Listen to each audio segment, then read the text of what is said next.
சற்று முன்பு கிடைத்திருக்கக்கூடிய ஒரு முக்கிய செய்தி, உச்சநீதிமன்றத்தில் அமைச்சர் உதயநிதி ஸ்டாலின் அவர்களுக்கு கடுமையான கண்டனங்கள் நீதிபதி தெரிவித்திருப்பதாக தகவல் வெளியாகியிருக்கிறது.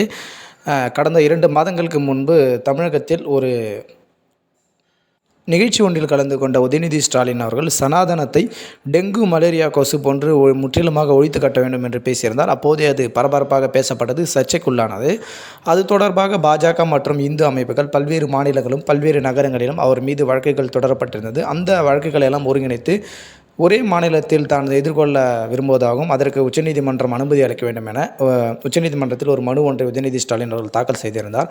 அந்த மனு இன்று விசாரணைக்கு வந்தது. அப்போது நீதிபதிகள் கடுமையாக உதயநிதி ஸ்டாலின் அவர்கள் கண்டனங்களை தெரிவித்தனர்.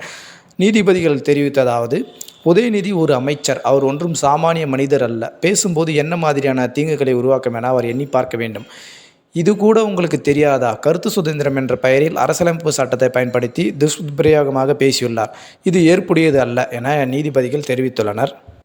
இந்த விசாரணையில் அமைச்சர் உதயநிதியின் சார்பில் பிரபல வழக்கறிஞர் அபிஷேக் மனு சிங்வி ஆஜரானார். அவரிடம் நீதிபதிகள் இவ்வாறு தெரிவித்தனர். இது தற்போது உதயநிதி அவர்களுக்கு கடும் பின்னடைவாக பார்க்கப்படுகிறது. தொடர்ந்து அரசியல் சார்ந்த காணொலிகள் தெரிந்து கொள்ள நம்முடைய சேனலை சப்ஸ்கிரைப் செய்யுமாறு கேட்டுக்கொள்கிறோம். நன்றி.